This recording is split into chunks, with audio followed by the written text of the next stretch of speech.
Hello, hello. Welcome back to another Chris McPherson Show Daily Dose. Talking about the US Open, we're going to wrap day 10 and look ahead to day 11. Looking forward to talking some more quarterfinals, and there's certainly been some interesting stories. Of course, in the men's, it was Novak Djokovic marching through in 4 against Taylor Fritz to another Grand Slam semi-final. The GOAT continues on. He will match up with Carlos Alcaraz in a mouth-watering semi-final here at the 2025 US Open, the 7th seed coming up against the number 2, who disposed of Yuri Lehechka in straight sets 4, 2, and 4. Really strong performance from both these guys. Djokovic did have a bit of a slip in that third set, but was too strong for Fritz and marches through. Then when we have a look at the other side, the women's singles, well, it was a bit of a story. Jessica Pegula was clinical up against Barbora Krejcikova, 3-3 to go through. She'll take on the world number 1, Arina Sabalenka, who ended up with a walkover after Marketa Vondrousova had an injury in the lead up to their match and absolutely distraught, had to withdraw from this quarterfinal. It was tough scenes. It was tough for everyone involved. We feel for Vondrousova. We feel for the fans who missed out on the match. But that is the way the cookie crumbles, as they say. Unfortunately, it was a situation that means we won't see Vondrousova. We hope that she will be returning at some point in the coming weeks and months. But obviously, another injury, another withdrawal. And it starts to ask those questions about the tennis tour. Are there too many matches? Are players expected to play too much? And is this why we are seeing so many withdrawals? We've seen quite a few at this US Open, and it seems to be getting worse, not better. So a real question for mine as to how that does shape and whether or not that's something that the tours need to have a look at in terms of the expectations. We've seen the extension of some of these 1,000 events as well. They're trying to balance it, but again, there's only so much the human body can take. We know that. These guys don't get much of a break at all, realistically, when we look at it. So we'll wait and see whether that becomes a further focus, a further discussion point, or what comes of it from there. So really interested to see. I think that's certainly a narrative, though, that needs to be dug into and needs to be talked about. But for now, we're here to talk about what's going on at the US Open at the moment, not what might happen in the future. So let's talk about day 11. And straight up, it's Aussie Watch. It's going to be the first match off. It is Alex de Minaur, the 8th seed, up against Felix Auger-Aliassime, the Canadian. This is a really interesting matchup for mine.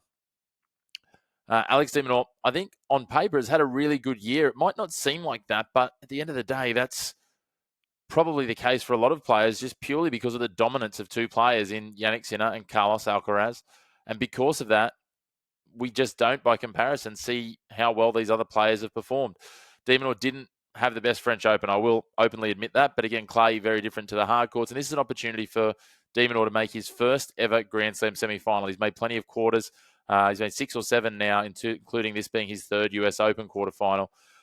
He's really good at making those adjustments on the fly, and I think that's what bodes in his favour on this one. He just hasn't been able to, as I said, been able to get past the best of the best. We know about how bad his record is against Sinner.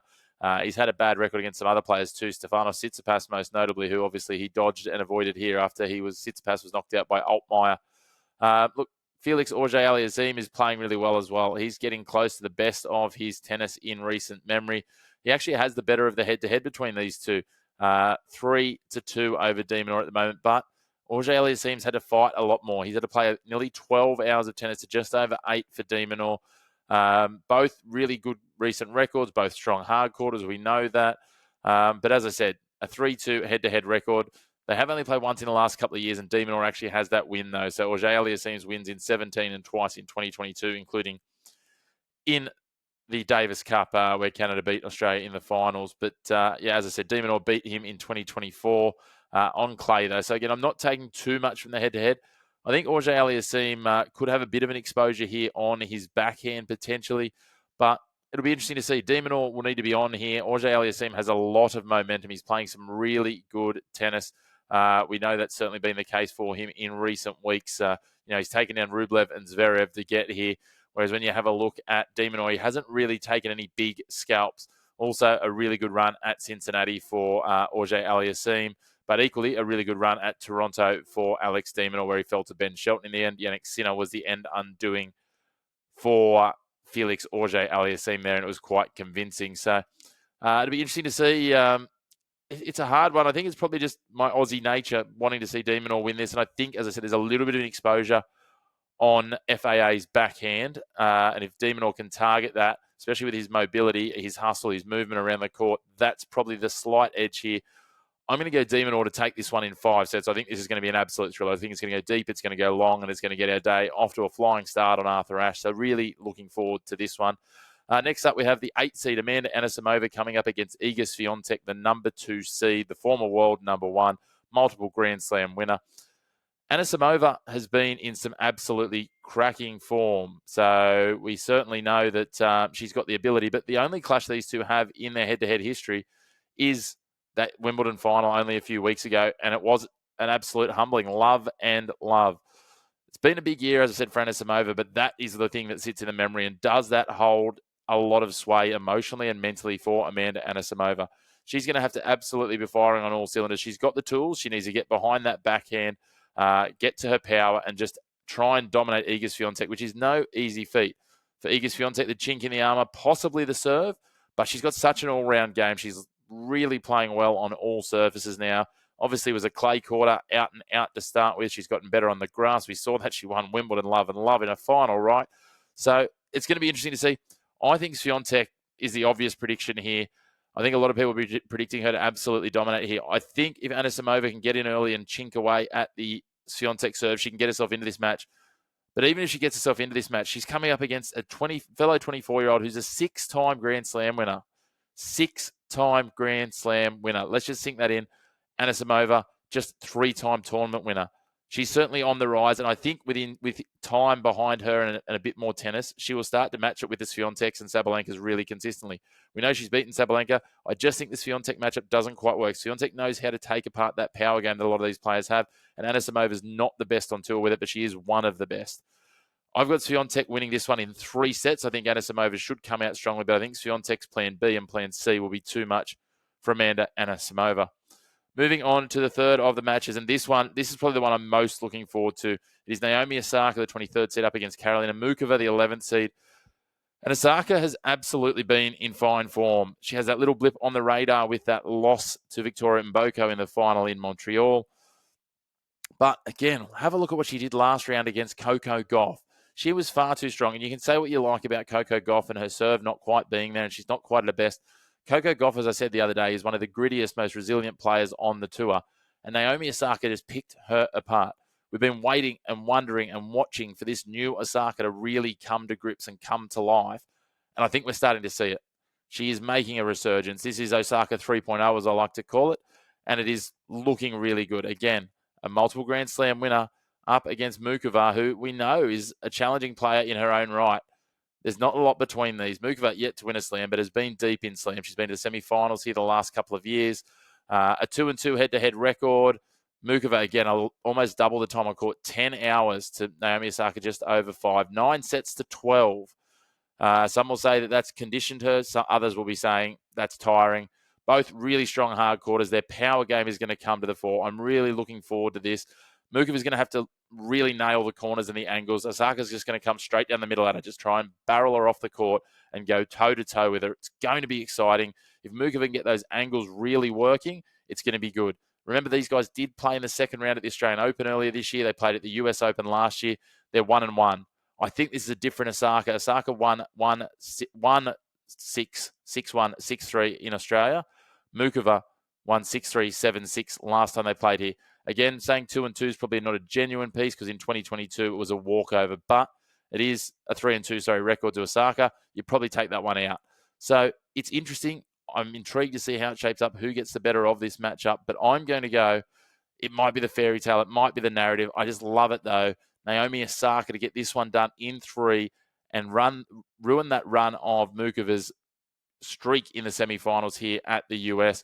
I think she's just going to go heavy and hard down the middle. She'll return a little bit better, not by much, but this is a 4-time Grand Slam winner having a renaissance, and I love the narrative and the story behind it. Either way, a great story. Muchova goes 3 semifinals in a row at the US, or Osaka marches back to the semifinals, which we've been waiting and willing to happen. So really looking forward to that. The final match, all Italian, all evening. It was going to be the night time. The last match on Arthur Ashe, the last quarterfinal of the 2025 US Open. Yannick Sinner, the number 1 seed, takes on Lorenzo Musetti, the number 10 seed, the second highest ranked Italian. The top 2 Italians go toe-to-toe.